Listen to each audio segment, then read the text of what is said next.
میں آئے تھے بہت سال پہلے، تو جو لوگ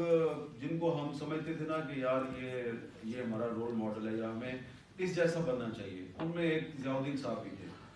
وہ کوئی بہت زیادہ اپنی ہائی پروفائل ہی رکھتے تھے، بڑی وہ لو پروفائل میں رہتے تھے، لیکن ہم ان کی جو خبریں پڑھتے تھے جیسا کہ بتایا گیا آپ کو، ان کو یہ اعزاز حاصل ہے کہ وہ پاکستان کی جو 3 بڑے انگریزی اخبارات ہیں، ڈان، دی نیوز اور ایکسپریس ٹریبیون، تینوں کے ساتھ ایڈیٹر کی حیثیت سے وہ بستا رہے، اور ان تینوں کے ساتھ کم از کم 2 کے ساتھ انہوں نے رپورٹر کی حیثیت میں بھی کام کیا. بیورو چیف تھے پہلے وہ دی نیوز کے اور ڈان کے، پھر وہ ان کے ایڈیٹر بھی بن گئے. تو میں ان کی جو پروفیشنل انٹیگریٹی ہے اور ان کی جو پروفیشنل سکلز ہیں اس کا یعنی شاید ایسے ہوں کہ یہ جو منسٹری ہے جہاں پہ آج ان کا فنکشن ہو رہا ہے ان کی یاد میں، تو اس منسٹری میں میں بھی ان کے ساتھ آیا جایا کرتا تھا. اس کے علاوہ کیو بلاک میں جو منسٹری آف فائنانس ہے وہاں پہ بھی ہم آیا جایا کرتے تھے. تو ان کی ایک کوالٹی ہوتی تھی کہ ہم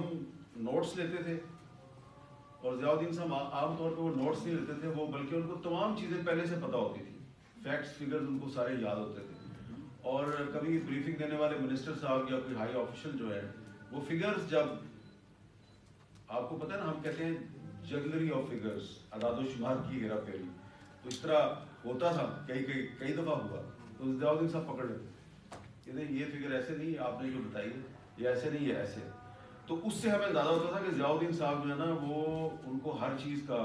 پلاننگ اور اکانومی اور منسٹری آف فائنانس یا ان کی اسپیشلٹی تھی، ان کو سب پتہ ہوتا تھا. تو لیکن جو سب سے زیادہ مجھے ان کی جو سیاسی بصیرت تھی اس سے میں امپریس اس طرح ہوا.